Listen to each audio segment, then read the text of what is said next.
Gracias por seguir con nosotros en LTV, el canal de La Tribuna. Estamos en La Palabra, sean todos bienvenidos. De inmediato le damos la palabra a nuestro invitado de esta noche de miércoles 6 de noviembre para aprovechar el tiempo al máximo esta hora, es decir, alrededor de 55 minutos. Fausto Calix, destacado abogado, hoy director de Aduanas de Honduras. Bienvenido a La Palabra. Hoy usted tiene la palabra.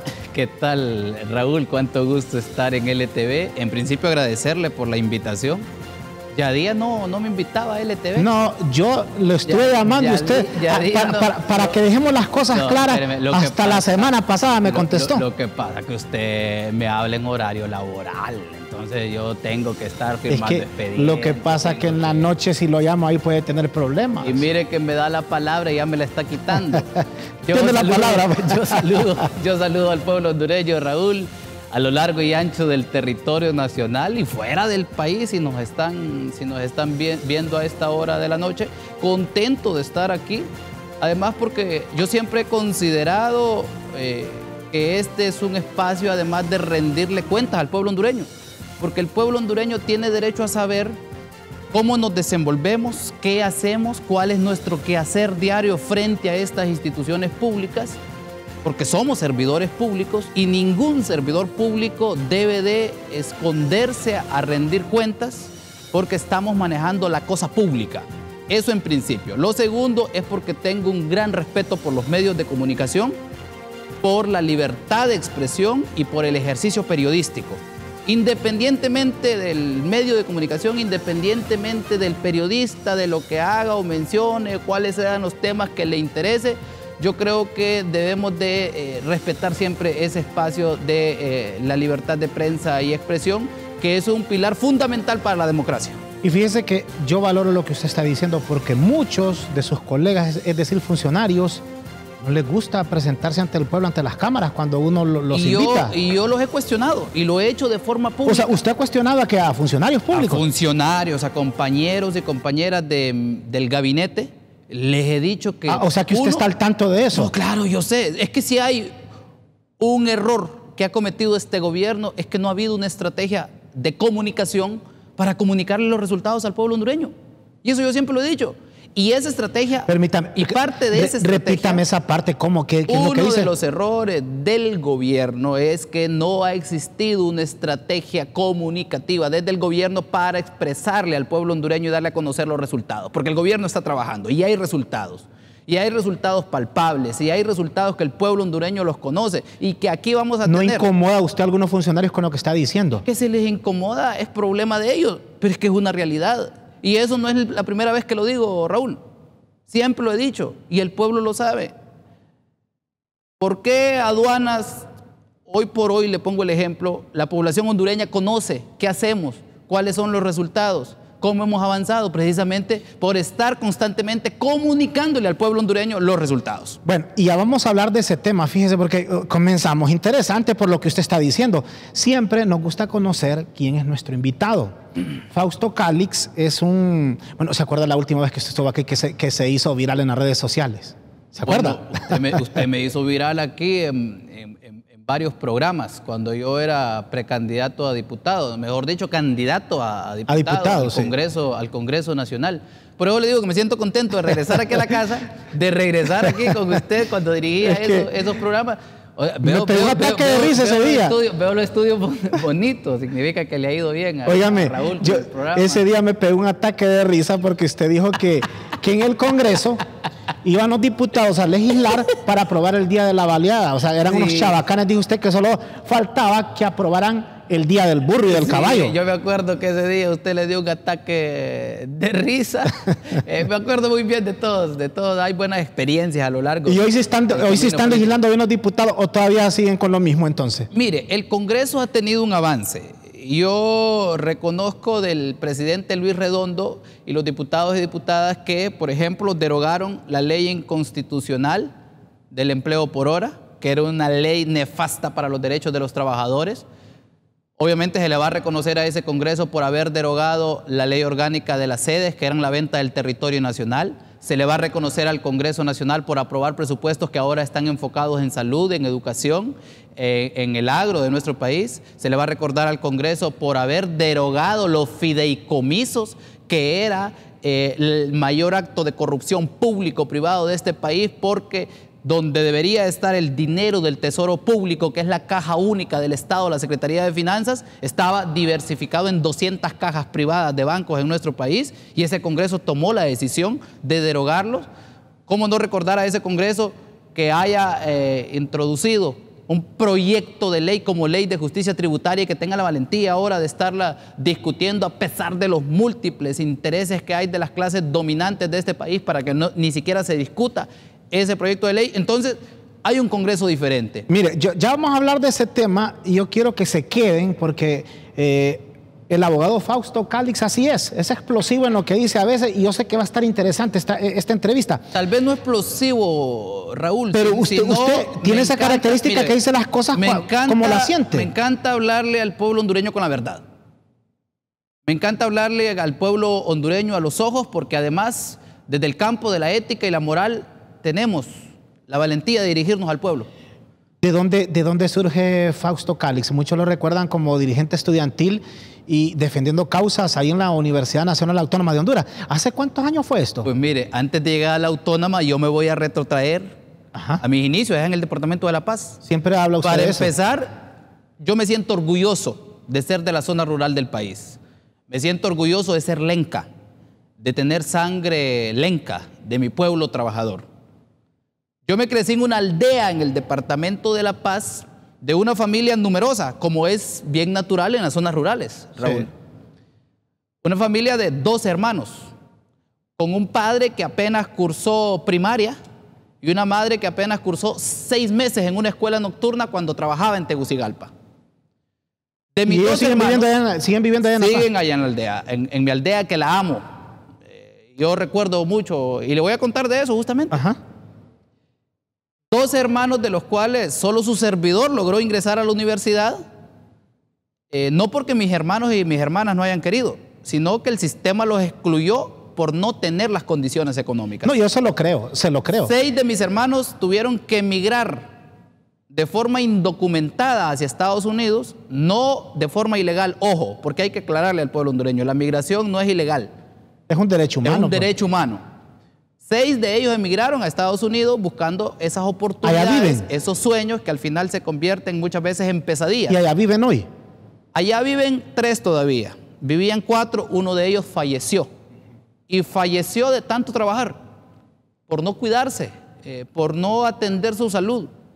Creo que ha sido uno de los golpes más duros que hemos recibido en la familia. Eso sucedió exactamente hace 1 año. Sí, eso duele. Eso duele porque era el primer golpe en la familia, sí, fuerte en ese círculo cercano. Mi escuela solo hubo un docente para 6 grados.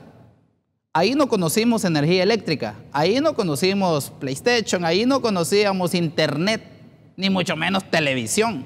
Pero esos momentos y esos tiempos son bonitos. En mi casa ni siquiera había energía eléctrica hasta creo que cuando ya teníamos, como yo, 14 años. Después vivíamos con la luz del candil, al que se le echaba gas, sí, y se le encendía un mechoncito una tira. Con los fosforitos ahí. Sí. Entonces después, por eso fui experto en hacer molotov también, ya cuando llegué a la universidad. Entonces, antes de ir a la escuela, le va a dar otro ataque de risa. ¿Cuántas hizo? ¿Cuántas molotov hiciste? Ya le voy a contar, espéreme que vamos por pasos, hombre, no se me adelante. Usted me dijo, usted tiene la palabra. Y yo tengo la palabra. Lo que pasa es que fíjate que usted me trae algo cuando usted me hizo el molotov.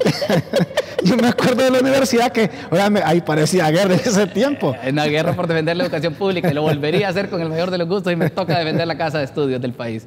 Entonces, fíjese que era bien bonito. Antes de irme a la escuela, a mí me tocaba ordeñar vaquitas, me tocaba darle comida a los cerdos, al regreso igual, a sembrar frijoles, a sembrar maíz. Ese era nuestro ejercicio diario en el campo. No teníamos dinero para que me enviaran a Marcala, que era el pueblo más cercano donde estaba el colegio público. Los demás eran privados. Para enviarme todos los días, luego de que salí de la escuela, de primaria, perdón, no tenían dinero para enviarme todos los días porque tenía que tomar un bus o un carrito paila para ir hacia Marcala, caminar 45 minutos a un desvío y ahí tomar el bus. Entonces, ¿qué hacíamos durante la semana con mi mamá? Vendíamos huevitos de las gallinas que teníamos en la casa. Vendíamos el litro de leche de las vaquitas, 3, 4 vaquitas que había. Vendíamos plátanos y teníamos una pulperillita donde también se vendía. Y así hacíamos el dinerito para que me envíen el sábado y domingos al colegio 7º, 8º y 9º grado en el sistema de educación media a distancia. Que de hecho no me querían admitir porque decían que era muy pequeñito.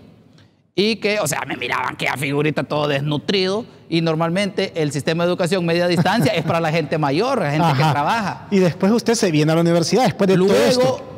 Recuerde que ya mis hermanos ya estaban ya en Estados Unidos. De hecho, mi hermano que falleció, cuando ingreso a la universidad es quien me regala la primera computadora para yo poder estudiar. Entonces yo siempre digo que si mi hermano no hubiese estado en Estados Unidos, yo probablemente no hubiese tenido computadora para iniciar en la universidad. Pero son esas experiencias bonitas, Raúl, que a uno lo hacen que jamás despegue los pies de la tierra, independientemente al cargo o el rango que llegue. ¿Y va siempre usted allá? ¿Cada cuánto va? Claro. Normalmente, depende, a veces al mes, a veces a los 2 meses, a veces a los 3, depende de cómo esté la cuestión de trabajo. Normalmente cuando hay vacaciones voy allá. Me encanta regresar a mi pueblo. Uno, porque recuerdo de dónde vengo. ¿Y qué le dice su mamá hoy cuando usted llega? Muy orgullosa mi mamá. Fíjese que a veces cuando yo ahora no veo como una ayuda muchas veces cuando mi mamá tiene alguna necesidad dentro del hogar o dentro de la familia, sino como una responsabilidad como hijo. Aquella mujer que ni siquiera ella se calzaba para poder tenerme a mí en el colegio, que ni siquiera ella se calzaba para tenerme a mí en la universidad. Ahora yo tengo un deber con mi familia. Entonces, fíjese que mi mamá, cuando a veces le digo, mamá, fíjate que te deposité para que te ayudes allá en la casa de alguna forma, dice que mi mamá llora. Mi mamá llora porque nunca pensó que eso iba a pasar. Nunca se imaginó, ¿verdad? Nunca se imaginó. Ahora, saltemos en esa parte. Cuando usted llega a la universidad y tanto relajo que había ahí, ¿usted no se arrepiente de que se hayan cancelado algunos periodos, por ejemplo, ahí en la universidad? Ya le está metiendo el morbo usted. Estamos contando una historia bonita y usted le está metiendo el morbo. Lo que pasa es que se nos va a ir la hora y ese es un tema muy interesante. Pero aquí podemos discutir 2 horas en este programa. Yo tengo tiempo para que 2 horas ampliemos el programa. Entonces, mire, en mi escuela yo fui presidente del gobierno estudiantil. Cuando llego al colegio, fui parte de la junta directiva del gobierno estudiantil de mi colegio. Luego gané a nivel departamental también el gobierno estudiantil. Cuando vengo a la universidad, yo ingreso en el 2013 aquí a Tegucigalpa. Primera vez que conocí a Tegucigalpa. En el 2013, hace 11 años. Cuando ya tenía yo 18 años. Porque ya del pueblo va a andar viniendo uno aquí a la capital a perder el tiempo por venir a conocer o por venir a los cines. Yo conocí un cine hasta el 2013. ¿Cómo se sintió usted al llegar a la capital después de estar con las gallinitas vendiendo bebitos y mirar a los edificios por primera vez? Yo miraba que Tegucigalpa, una metrópolis, ¿va? Compa, usted sale de allá, de casas de madera, de casas hechas de adobe, sin piso de concreto ni nada. No, hombre, compa, cuando usted viene a Tegucigalpa, así queda desde el carro, desde el bus, mire, ¿eh? Sí, es que es un hecho. Contando los carros. Contando los carros, compa, y ve aquellos edificios grandísimos y piensa que pegan al cielo, porque allá solo montañas ve uno. Entonces, yo conozco Tegucigalpa hasta el 2013. Bueno, ingreso a la universidad, ingreso a la Facultad de Derecho. Yo nunca dudé que iba a ser abogado, nunca dudé que iba a estudiar Derecho. Entonces, y desde que ingresé a la universidad, Raúl, empecé a involucrarme en los movimientos estudiantiles, en la parte política de la universidad. Entonces, a medida se fue dando la organización, me convertí en el 2016 en presidente de la Asociación de Estudiantes de Derecho. Era histórico además porque ahí siempre ganaba la derecha con el FUD, el Partido Nacional con el FUD. Sí. Histórico, eso ha sido desde los 60, desde la y ahí se revirtió. Y nosotros le dimos vuelta a esa historia de la Facultad de Derecho. Cuando se hacen elecciones en la Facultad de Derecho, se hacen lo que desenvuelve es una bola de nieve a nivel de toda la universidad y a nivel nacional, al grado que la ex rectora Castellano nos echa la culpa a Derecho, que nosotros dice, iniciamos eso, y eso es falso. Había toda una acumulación de procesos de lucha. Nosotros llegamos en un momento y obviamente le pusimos la especia y los limones que faltaban. Entonces, es así que siendo presidente de la Asociación de Estudiantes de Derecho, se forma con todas las asociaciones de estudiantes a nivel nacional el Movimiento Estudiantil Universitario, el MEU. Por eso lo voy trayendo así, con toda esa cronología, porque se debe entender. Desde ahí surge el MEU, en ese año. Ahí surge el MEU en ese año, y me convierto en vocero del movimiento estudiantil universitario. Y es allí donde me conocen. Ahí me lancé al estrellato. Porque era el vocero que llevaba los temas hacia allá afuera a través de los medios de comunicación, llevaba los posicionamientos de los estudiantes. ¿Por qué luchábamos? Luchábamos por una normativa académica que se derogara porque era privatizadora de la educación pública. Luchábamos para que haya inclusión de los estudiantes en los órganos de gobierno de la universidad porque nos imponían de dedo a los estudiantes que nosotros debíamos de elegir en el consejo universitario. ¿Y eso no le costó, por ejemplo, amenazas? Uy, eso era el día a día. Eso era el día a día. Fíjese que a mí, como era la voz del movimiento estudiantil, la cara del movimiento estudiantil, entonces pensaban que era yo que era el presidente de los estudiantes. Era mentira. Era un vocero nada más. Yo era un vocero. Yo solo tocaba llevar el mensaje de las asambleas, de lo que decían los estudiantes. ¿Y cómo hacía entonces, usted? a raíz de eso, la gente me amenazaba de forma constante. Mire, yo tengo ahí capturas todavía desde el 2016, 2017 que me mandaban imágenes de pistolas. Imágenes ¿Quién se las mandaba? Perfiles falsos o a veces perfiles verdaderos, porque yo me dedicaba a buscar. O a veces me enviaban, mira, te vas a morir por tal cosa, así. Y enviaban fotos de pistolas, de armas, de AKs. Mire, compa, yo creo que por eso a esta altura me curtí de tanto. Que eso... le paré bola. Yo creo que de esas amenazas y palabras ya ni hay que recordarlas. Porque usted sabe que eso... Pero fíjese que me acostumbré a eso, compa. Me acostumbré a eso y no me hacían mega como para detenerme en la lucha. Entonces fue un proceso bonito.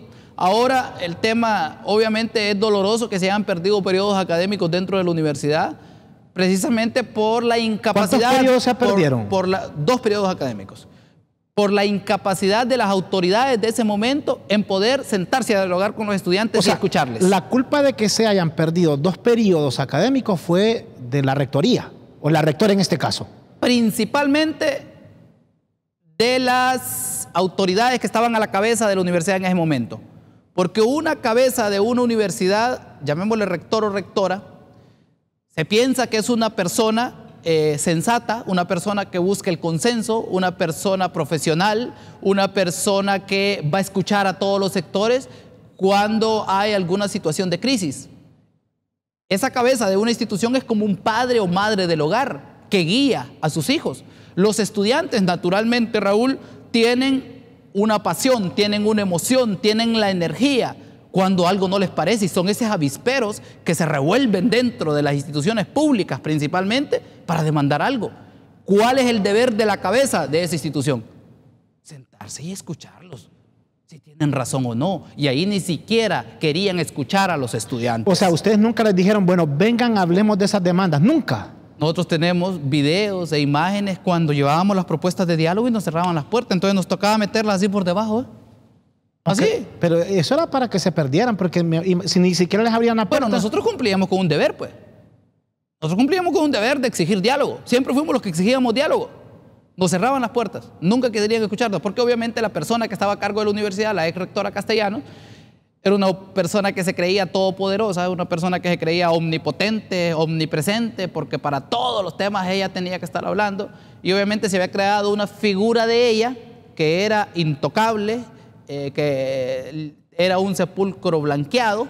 Sin embargo, el movimiento estudiantil logra sacar el verdadero rostro de esa persona. ¿Y hoy cómo está la universidad? ¿Cómo siente hoy? Porque... Mire, me siento muy contento que la universidad haya avanzado hacia procesos de democratización. Cuando le hablo de procesos de democratización, estamos hablando que por fin los estudiantes realizaron elecciones estudiantiles para elegir a sus representantes en los organismos de auto y cogobierno universitario.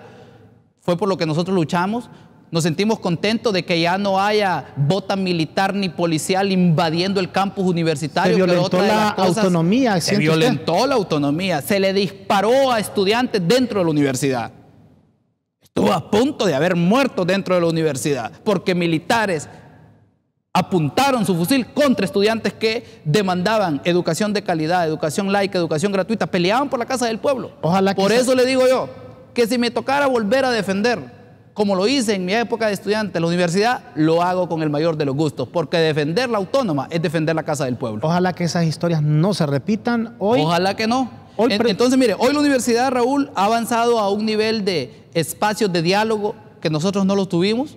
hay un rector que escucha a la comunidad estudiantil, hay un rector que ha apoyado todos los procesos de elecciones estudiantiles, hay un rector que ha respetado la autonomía universitaria, hay más inclusión dentro de la universidad y ojalá ese mismo camino se mantenga, porque la universidad, Raúl, es un referente de nuestro país para las soluciones del mismo. A propósito, hoy en la Universidad Nacional Autónoma de Honduras se inauguró una cabina de radio, pero muy, muy bonita, y eso pues es de aplaudirlo.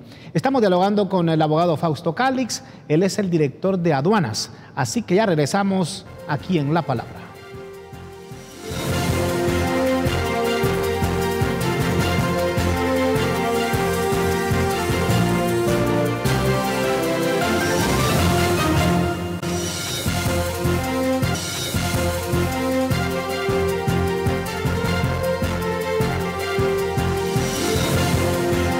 Gracias por seguir con nosotros aquí en La Palabra.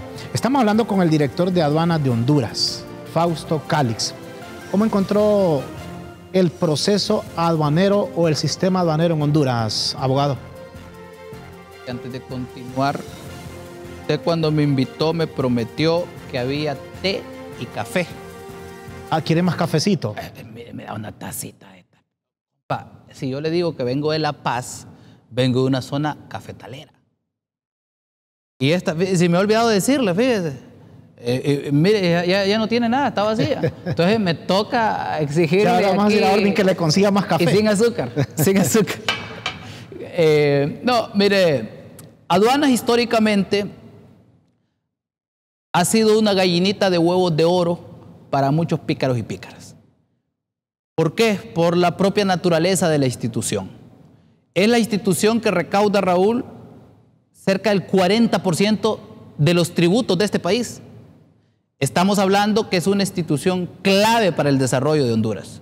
Porque si no se recauda en aduanas, no hay pago de salarios de médicos, no hay pago de salarios de la clase trabajadora del sector público, no hay pago de salario de enfermeras, no hay pago de salario de profesores, no hay para pagar la deuda y en sacar más préstamos con la banca nacional o a nivel de crédito internacional. Entonces es clave para el desarrollo de un país. Ese 40% significa para este año recaudar 60,000 millones, no 60 millones, 60,000 millones de lempiras. Bastante dinero. Entonces, esa institución, como se maneja dinero, porque ¿por qué se recauda? Es ahí por las importaciones de las mercancías que ingresan al territorio nacional, el impuesto sobre venta, los derechos arancelarios a la importación, los impuestos a los combustibles y otro tipo de impuestos que ya están en la base legal de nuestro país. Entonces, obviamente hay muchas personas que históricamente se han prestado a no cobrar los impuestos o los tributos que legalmente están establecidos, y obviamente eso es que se ha prestado para que le den la coima o la machaca bajo la mesa. Hay historias de muchos casos dentro de aduanas que salieron millonarios, muchas personas que estuvieron ahí, y por eso muchos pedían siempre, constantemente a los gobiernos, no, deme la aduana, porque ahí resolvían su vida. O sea, pedían para ir a que encontramos una pedían para ir a hacer sus propios negocios. Claro, encontramos una institución con niveles de corrupción altísimos. Le cuento algunas experiencias. Ajá. ¿Cuál es la más notable que usted diga, esto no podía estar pasando ahí? No, hay de todo. No haber invertido en tecnología de punta para disminuir el uso del papel. Nosotros ahora tenemos proyectos que le hemos dado continuidad y hemos invertido una cantidad millonaria, como el tema de aduanas sin papeles, por ejemplo, que es utilizar tablets de alta gama en las operaciones aduaneras para reducir el uso del papel. Porque entre más a papel están los procesos, hay más forma de hacer la picardía. Es menos discrecional. Y hace más engorroso todavía el trámite. Claro, totalmente. Entonces le cuento algunos casos, algunos ejemplos. En la aduana Las Manos, por ejemplo, había un señor, guardia de seguridad, escúchalo bien, guardia de seguridad, ganando 14,000 lempiras. Ahora le subimos el salario precisamente por el índice de precio al consumidor, ya ganan más de 16,000 lempiras. Pero a esa persona en ese momento ganando 14,000 lempiras, le encontramos en un proceso de investigación que tenía 2 vehículos pick-up y uno de esos blindado. Escúchelo bien, que ni siquiera usted o yo creo que ganamos un poquito mejor. Ganando 14,000 tenía 2 vehículos y uno blindado. Y uno blindado. Óigame, pero ni yo podría blindar un vehículo. con el salario que tengo. ¿Pero eran carritos chatarra o buenos carros? No, hombre, eran buenos carros. Estoy hablando de carros pick-up. Cuando se le trae los procesos disciplinarios, se le pregunta, ¿cómo obtuviste estos 2 vehículos? Y más aún, ¿cómo tenés un carro blindado? ¿De dónde sacas este dinero? Dijo que tenía 7 mujeres. O sea, era un sugar, pues. Ajá. Dijo que tenía 7 mujeres y que ellos lo financiaban. Las mujeres O a sea, él. eso a toda vista, ni que fuese un galán tampoco, el compa. De eso, desde todo punto de vista, estaba mintiendo.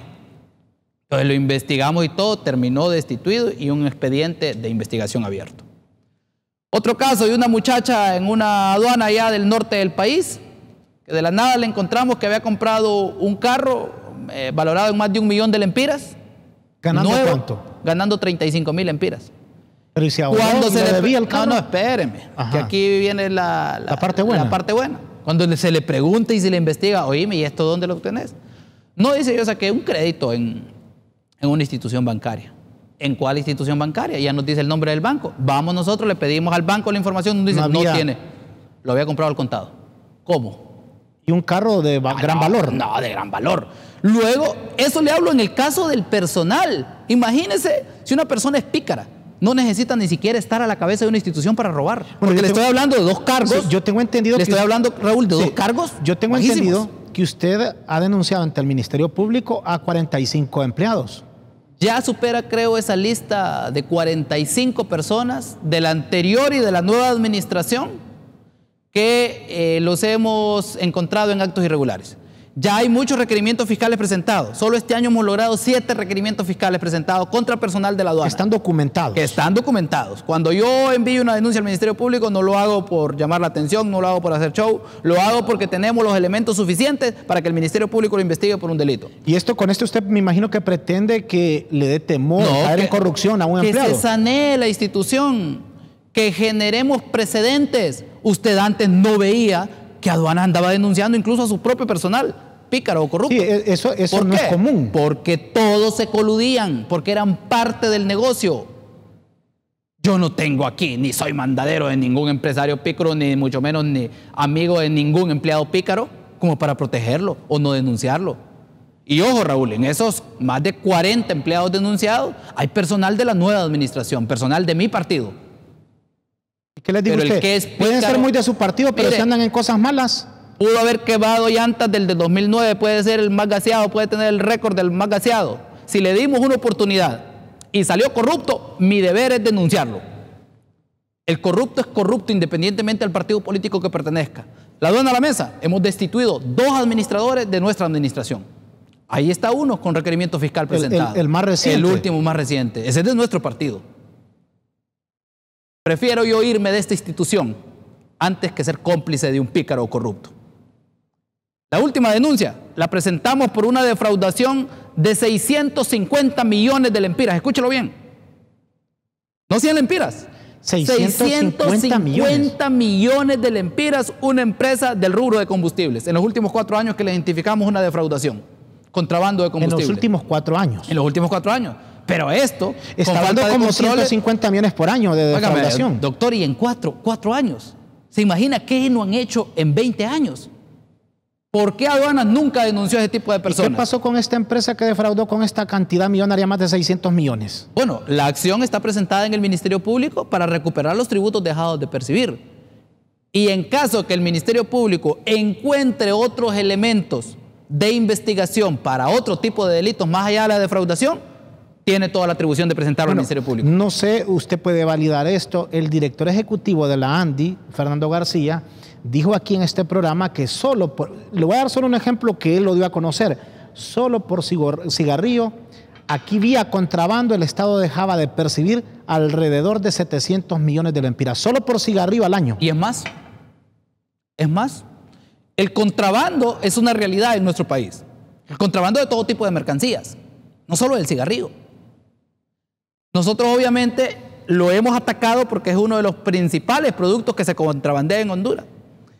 Y en estos casi 3 años de administración ya superamos los 100 millones de unidades de cigarrillos que hemos decomisado. El último que decomisamos fue en una coordinación con la Fuerza Naval de Honduras en el área marítima, en la barrera de Chamelecón, en Cortés.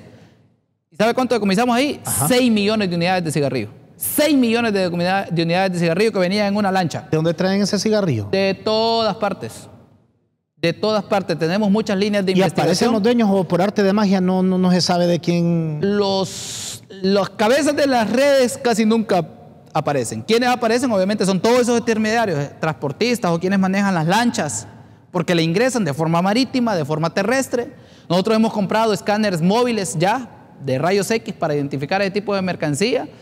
En un solo operativo, el año pasado decomisamos 17 millones de unidades de cigarrillo en la aduana El Guasaule, otros 7 millones en agua caliente.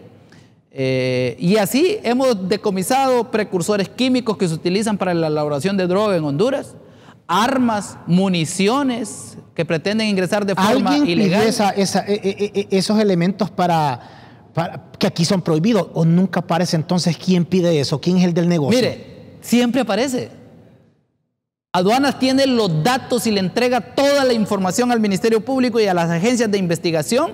¿Quién los envía? ¿Quién realiza el trámite? ¿Quién es el transportista? ¿Hacia dónde va?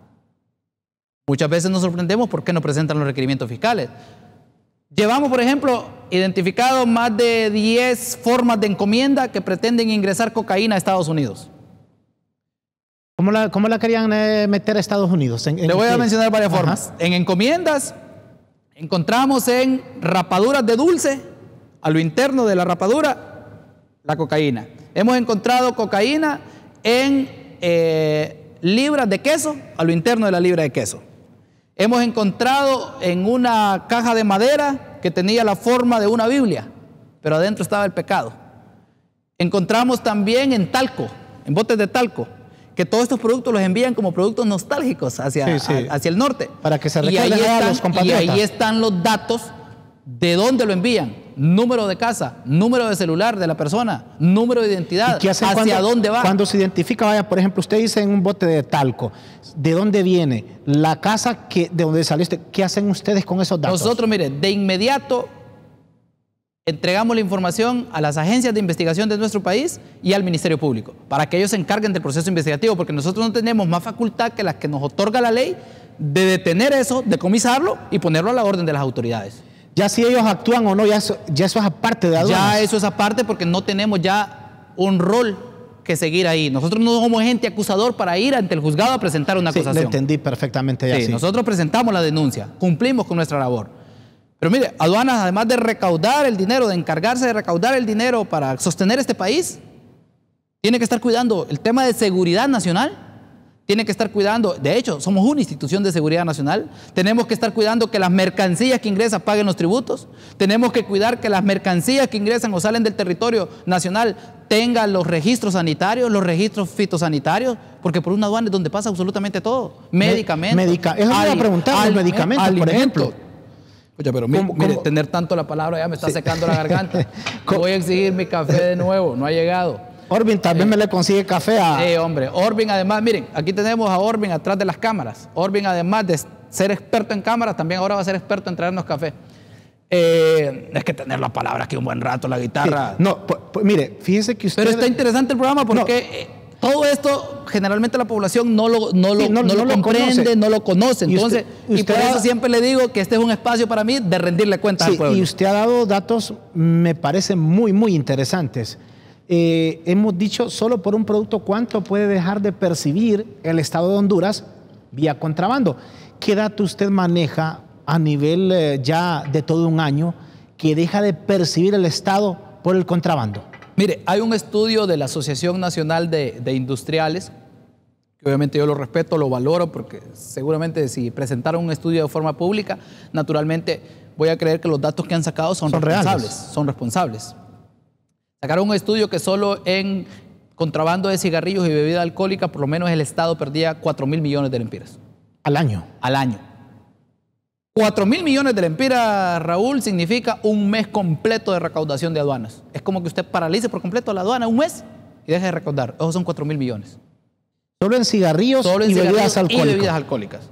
Pero aquí el tema del contrabando es un montón de mercancías que obviamente nosotros como aduanas hacemos todo lo que está a nuestro alcance para detener en los puestos fronterizos, en las fronteras marítimas, terrestres y aéreas, en los 26 puntos que tenemos a nivel nacional, con la capacidad operativa que tenemos, con la capacidad tecnológica que tenemos, con la capacidad humana que tenemos y de inteligencia aduanera, de detener todas aquellas mercancías que desde inteligencia nos avisan que hay riesgo de que la introduzcan al territorio nacional de forma ilegal.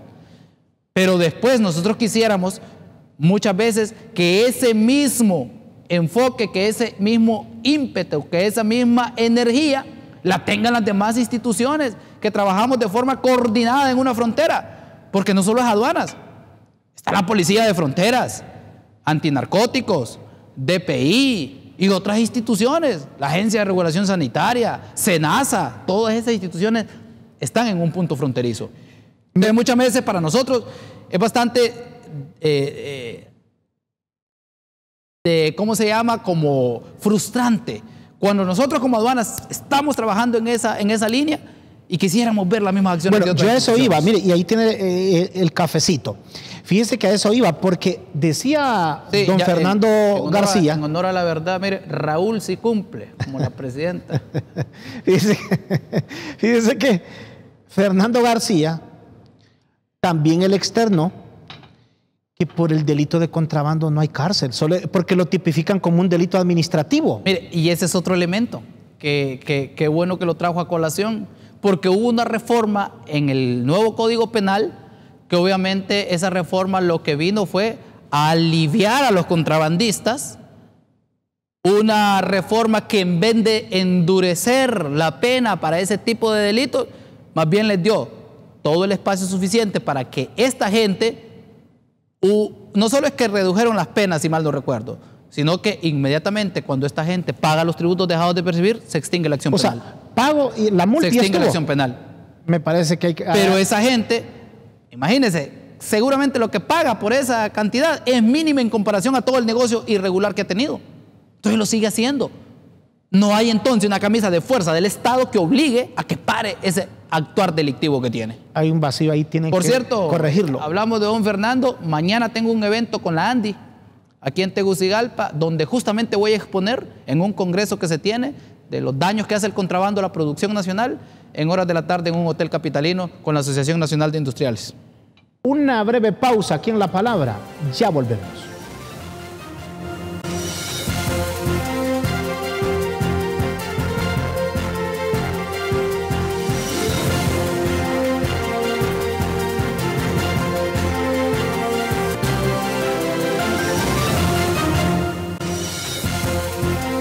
Estamos en la recta final de La Palabra, hablando con el abogado Fausto Calix.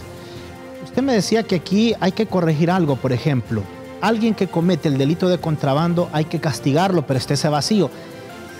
¿En quién está la decisión para que alguien que comete este delito no solo pague, sino que se dé cuenta que hay cárcel también por este delito? La decisión está en el Congreso Nacional, porque desde ese Congreso Nacional fue donde se legisló para cambiar la norma.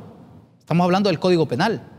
Y si ellos fueron benevolentes con los contrabandistas, estamos hablando que ese código fue de 2017, de la anterior legislatura. Sí. Pero este Congreso tiene un compromiso con el pueblo hondureño. Y ese compromiso debe ser justamente en castigar duro a aquellos que hacen competencia desleal, a aquellos que hacen comercio ilícito, a aquellos que contrabandean mercancías en el país y con eso le hacen daño a la recaudación de los tributos, a la salud del pueblo hondureño, porque usted no sabe, esa mercancía si viene con los licencias, registros sanitarios, competencia desleal también. Competencia desleal completamente. Entonces, la obligación para desde la norma penal detener el contrabando es el Congreso Nacional. ¿Y han hablado ustedes con alguna comisión, con el titular de ese poder, para saber si hay voluntad? Hay varios proyectos que se han estado discutiendo. De hecho, en aduanas están algunas opiniones que nosotros hemos remitido al Congreso, porque esto debe ser integral, debe ser una política de Estado. No solo debe ser una institución mencionando que debe acabarse el tema del contrabando, no, debe ser una política de Estado. Luchar por el comercio ilícito, luchar en contra de la competencia desleal. ¿Por qué? Porque protege usted a los inversionistas nacionales y extranjeros. Porque nadie se va a animar a invertir en un país donde la regla es la deshonestidad, donde la regla es la ilegalidad, donde la regla es el contrabando? Nadie. Porque no va a poder competir en el mercado. Sí, es complicado. Sí, entonces debe de verse como una política de Estado. Y en ese sentido, pues como le digo, nosotros hemos trabajado junto al sector privado para luchar contra todas esas situaciones de contrabando que se den en todas clases de mercancía. Hemos luchado por transparentar la institución, hemos tenido notables avances en casi 3 años de administración, hemos superado las metas de recaudación del 2022, del 2023 la vamos a superar en el 2024. Tenemos datos increíbles de decomisos de diferentes clases de mercancía que ha venido al país vía contrabando. Tenemos avances significativos en temas de digitalización. Estamos trabajando importantes proyectos para modernizar las aduanas de nuestro país. Para el caso, ya estamos en la recta final para adjudicar la licitación para rayos X para la aduana de Puerto Cortés. Los rayos X significa, Raúl, poner portales de detección para la carga contenerizada y que no sea necesario abrir un contenedor para identificar qué lleva adentro.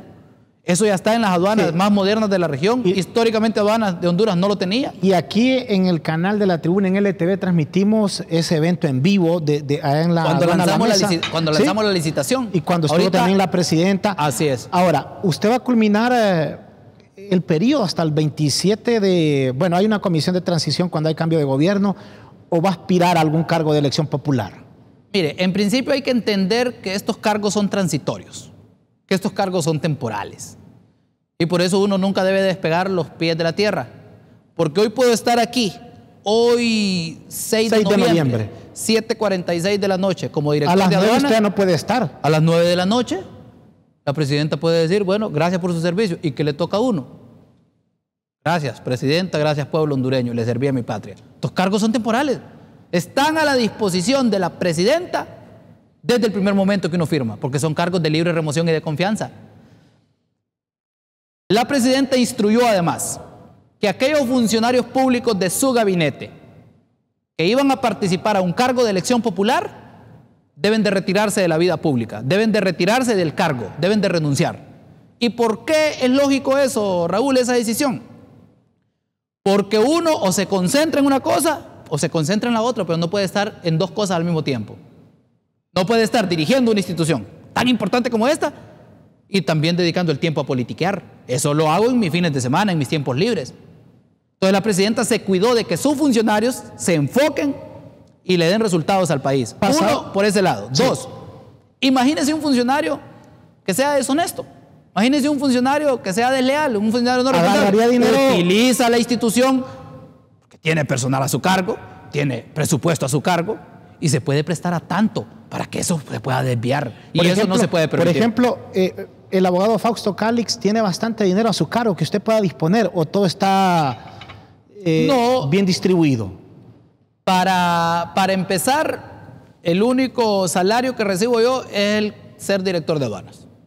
No tengo otra fuente de ingresos. ¿No hay ninguna partida confidencial? No tengo ninguna partida confidencial.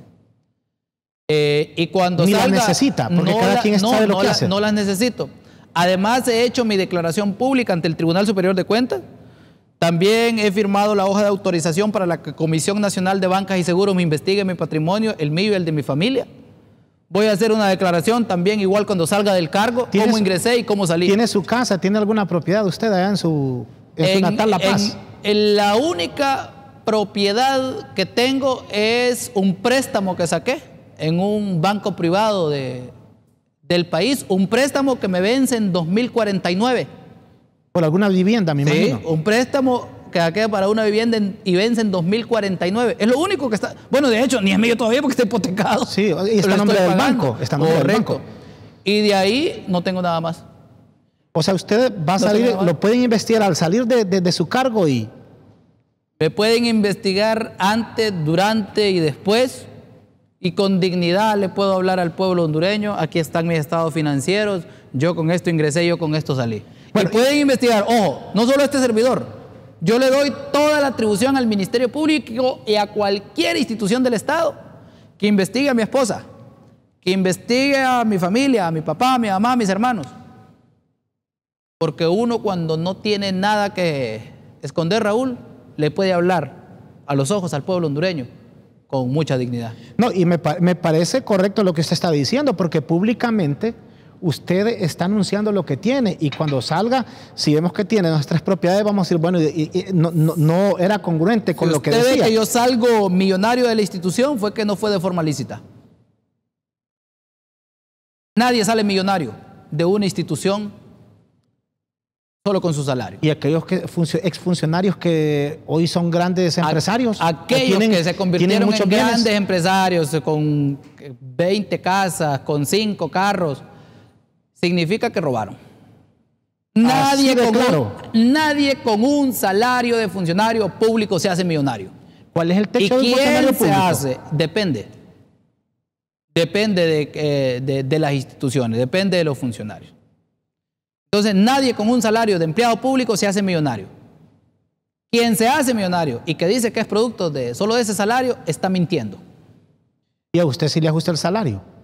Sí, para vivir cómodo y tranquilo. Yo no tengo por qué mentirle al pueblo hondureño. Alguien que diga que no le ajusta a un salario de este nivel está mintiendo además al pueblo hondureño. Están mintiendo. Hay algunos que han dicho ahí, no, dice que no me ajustan 80,000 empiras. Mire, eso es darle una bofetada a la dignidad. No, 97,000 eso es darle una bofetada y es una burla al pueblo hondureño que a diario tiene que trabajar y sudar la gota gorda para recibir el pan de cada día. No, 97,000 no nos ajustan, algunos funcionarios actuales. Yo no voy a decir eso. Mi salario me ajusta para vivir cómodo y para vivir digno. No tengo por qué yo mentirle al pueblo. ¿Y usted al dejar el cargo puede seguir trabajando como abogado, litigando? Yo, antes de ingresar al cargo, yo andaba de forma independiente como abogado llevando mis casitos. Con un casito que llevé, administrativo, compré mi primer carrito. ¿Le fue bien? Me fue bien. Con mucha dignidad. Ejerciendo lo que la universidad, lo que la Casa del Pueblo me enseñó. Sí, eso es legal, al salir del cargo, Raúl, yo voy a regresar a la calle a llevar mis casos como lo hice antes de ingresar aquí. Yo le preguntaba si no iba a aspirar porque ha pasado mañana. Los partidos, según la ley, tienen que entregar sus planillas ante su instituto político. O sea, usted no aparece en ninguna planilla. Como le mencioné, la presidenta ordenó que quien decidiera irse a un cargo de elección popular debía de renunciar. Y yo decidí seguirla acompañando en su gobierno, en su gabinete, hasta donde ella así lo estime pertinente y trabajando por el pueblo hondureño. En consecuencia, Raúl, he firmado una declaración jurada que la hice pública, donde he dicho que no voy a participar en este proceso electoral a un cargo de elección popular. A propósito, ¿qué piensa de este proceso electoral? Primero hablemos de las internas de Libre. Bueno, en principio que las internas y primarias son... Es que se realizan ambas en un mismo proceso, porque las internas son para elegir autoridades del partido y las primarias son para elegir a los candidatos que van a pasar a las generales con todos los partidos políticos. Sí, exactamente. Entonces son internas y primarias. Creo que es la oportunidad única de los partidos políticos para sanearse a lo interno, para llevar a los mejores perfiles de hombres y mujeres que los van a representar en las distintas instituciones, llámese alcaldía, llámese Congreso Nacional, llámese Presidencia de la República. Esa es la oportunidad única que tienen los partidos políticos para sanearse internamente, porque hay de todo en los partidos políticos. Hay de todo, Raúl, y en todos los partidos políticos. Cuando dice que hay de todo, ¿a qué se refiere? No, personas decentes y personas pícaras. Actualmente, en esas planillas que van hoy. En todos los partidos políticos. ¿En Libre? En todos los partidos políticos. Sin excepción alguna. O sea que siempre se cuela a alguien que Raúl, no es recto en su vida, ¿o correcto? Hay de todo en la viña del Señor, de todo. Si no, fíjese que hasta en la propia institución, Iglesia Católica, por ejemplo, hayan salido actos de corrupción de curas a nivel mundial, pedrastas a nivel mundial. ¿Por qué sin instituciones como esas, que uno piensa que son diferentes, va a haber una diferencia en partidos políticos?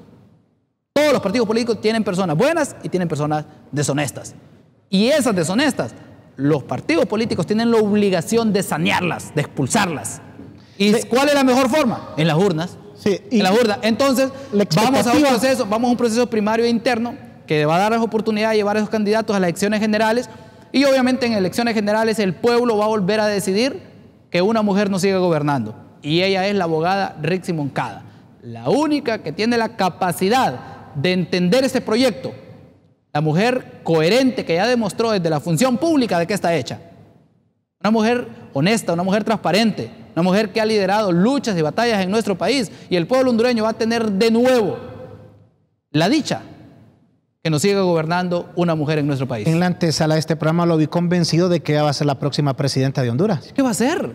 Y yo le digo a la oposición torpe de este país, porque aquí tenemos una oposición torpe, no tienen causa para oponerse al gobierno. Yo le digo siempre a la oposición torpe del país, vaya grabándose el nombre de Rixi Moncada, porque es el nombre que va a haber en los próximos 4 años dirigiendo las riendas de este país. Y más si son machistas, les va a doler mucho más, porque aquí vivimos en una sociedad machista que no quieren que las mujeres tomen las riendas. Mire qué rápido se fue el tiempo y yo se lo dije.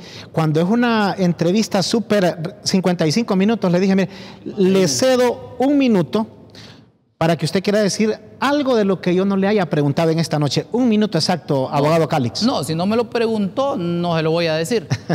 Pero quiero saludar y agradecerle al pueblo hondureño por permitir desvelarlos esta hora en el seno de sus hogares. El país va avanzando por buen camino. La inversión en carreteras, la inversión en las más de 5,000 escuelas que hemos reconstruido a nivel nacional es una realidad. La construcción de hospitales es una realidad y el pueblo lo está viendo. Las becas a los estudiantes, a los adultos mayores, los préstamos para vivienda desde Banprovi. Vamos avanzando y eso lo está haciendo de forma digna una mujer como lo es la presidenta Xiomara Castro, y vamos a tener la dicha de que otra mujer nos siga gobernando y ella es la abogada Rixi Moncada. Así que el pueblo hondureño, mucho cuidado con todas esas campañas que salen de forma permanente, malintencionadas, mentirosas y sin causa. Aquí hay un gobierno que está trabajando para su bienestar. Raúl, quiero agradecerle por este espacio, espero que no sea el último. Nos falta, creo que, muchos temas que conversar. Sí. Todavía, ahorita ya me toca ir a chinear. Le vamos a quedar debiendo una hora. Ahorita ya me toca ir a chinear a Faustito, irlo a dormir. Así que un tremendo gusto. En una sola palabra, le digo 5 frases o preguntas y usted me la resume en una sola palabra. No prometo resolvérsela en uno. Bueno, pero ya no tenemos tiempo. Bueno, pues eso es un problema. Protestas universitarias. Protestas universitarias son dignas y legítimas cuando hay causas justas. Aduanas de Honduras. Una institución clave para el desarrollo del país. Contrabando en Honduras. Debe de acabarse desde las instituciones del Estado. Partido Libre. La esperanza y futuro del avance del proyecto de refundación del país. Abogado Fausto Calix. Hondureño más. Gracias, abogado Fausto Calix, director de Aduanas de Honduras.